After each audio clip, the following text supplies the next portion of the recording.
4000 വർഷങ്ങൾക്ക് മുമ്പ് ഇന്നും നിലനിൽക്കുന്ന സൗദി അറേബ്യയുടെ സ്തോത്രം, സൗദി അറേബ്യയുടെ മണ്ണിൽ ഇന്ന് നിലനിൽക്കുന്ന ആ സീനാ മലയിലേക്ക് ആ മനുഷ്യനെ ദൈവം വിളിച്ചു കയറ്റി. മോശയെ വരിക, ഒരു പ്രാവശ്യം നീ വന്നതാണ്, വീണ്ടും രണ്ടാമതൊരിക്കൽ കൂടെ വരിക. കയറി ചെല്ലാൻ അല്പം ബുദ്ധിമുട്ടുണ്ടായിരുന്നു, നല്ല പേടിയുണ്ടായിരുന്നു. കാരണം ഈ ഇറങ്ങി നിൽക്കുന്നവനായ ദൈവം മലയാളിയല്ല, ദൈവം തീക്ഷ്ണതയുള്ളവനാണ്. ആ ഇറങ്ങി നിൽക്കുന്ന ദൈവം കത്തുന്ന തീ പോലെ ആകാശം സ്പർശിക്കാത്ത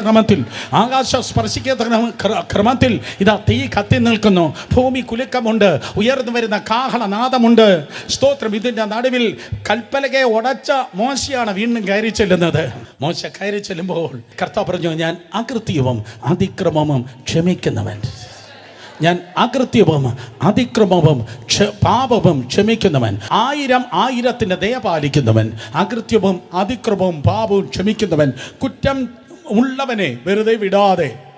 പിതാക്കന്മാരുടെ അകൃത്യം മക്കളുടെ മേലും മക്കളുടെ മക്കളുടെ മേലും 3ാമത്തെയും 4ാമത്തെയും തലമുറ വരെ സന്ദർശിക്കുന്നവൻ.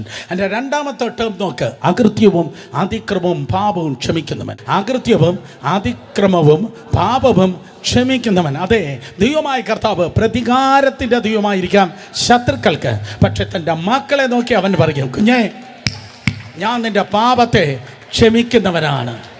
നിന്റെ വീട്ടിലെ അപ്പനെ പോലെയല്ല സ്വർഗത്തിലെ അപ്പൻ. നിന്റെ വീട്ടിലെ അമ്മയെ പോലെയല്ല സ്തോത്രം സ്വർഗത്തിലെ അപ്പൻ. നിന്റെ അങ്കിള് പോലെയോ നിന്റെ ആൻറ്റി പോലെയോ നീ കണ്ട ടീച്ചർ പോലെയോ നിന്റെ ബന്ധുക്കൾ പോലെയോ അല്ല. നീ കണ്ട ദൈവദാസന്മാരെ പോലെയല്ല. ദൈവത്തിൻ്റെ ഹൃദയം ആകാശത്തെക്കാൾ വിശാലമാണ്. ദൈവത്തിൻ്റെ സ്നേഹം സമുദ്രത്തെക്കാൾ ആഴമുള്ളതാണ്. അവൻ പ്രതികാരത്തിൻ്റെ ദൈവമല്ല, അവൻ ഗർലാവാർ നടത്തുന്നവനല്ല. ആരോ നിന്നെ നോക്കി പറഞ്ഞു കാണും, സ്തോത്രം, ദൈവം നിന്നെ തകർത്ത് കളയും, ദൈവം നിന്നെ പൊടിച്ചു കളയും, ദൈവം നിന്നെ കീറിക്കളയും. നോ, എൻ്റെ ദൈവം സ്തോത്രം ഒസാമ ബിൻ ലാദൻ്റെ അതെ കൊച്ചപ്പനല്ല. ദൈവം സ്നേഹം തന്നെ, അവൻ ക്ഷമിക്കുന്നവനാണ്.